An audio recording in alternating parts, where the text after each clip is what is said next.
سار ليل سار ليل لقينا في قروب قروب ولكن قروب ولي يفرق عن ثاني كنا قروب ولي يفرق عن ثاني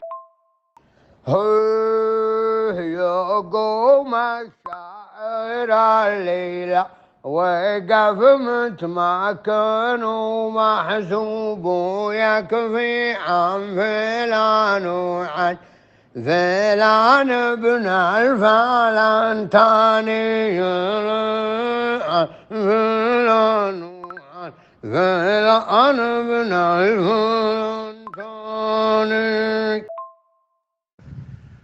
هلا يا مرحبا يا شاعر تقوم بالمجوب نيابة عن قروب أهل الوفا ذربين الأيماني ما دام ان الكلام الذرب عند أهل الوفا مطلوب فعطنا العلم كله والخبر يا طير حوراني.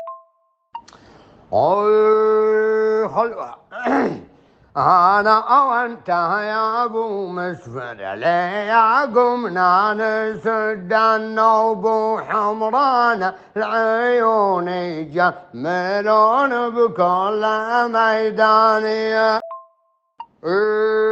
أنا بعطيك علم معتمد وعمد المنصوب يدقق في علوم اللي ما تخفاك ولا تخفاني. تفضل يا محمد والرسالة جابها المندوب وانا بقرا الكتاب ويا عسام العلم يخفاني دامك ترسل المنصوب يا رجال في المكتوب انا بقرا الرسالة باقي ان العلم ما جاني. أنا ما ودي أعطيك الخبر والعلم بالمقلوب ولا أبغى الناس تدري بخفايا يا ابن نبجاني.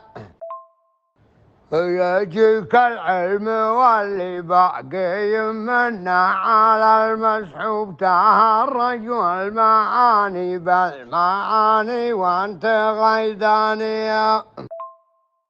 ليا شفنا الطريق الصعب نلقى في الطريق دروب وترى للبيت يا محمد مداخل وبيبان دام بعض الذياب لكن ما يسد النوب بنلقى يا طويل العمر غير واحد ثاني. يا مهدي بعد ما جاوا العرب قبايل وشعوب مد البيب للثقبة وحقل بقيقة حرقانية. أكيد أن ثيابه ما تشابه غالب ومغلوب لكن أنت المقدم يا خوي يا ذيب سرحانية.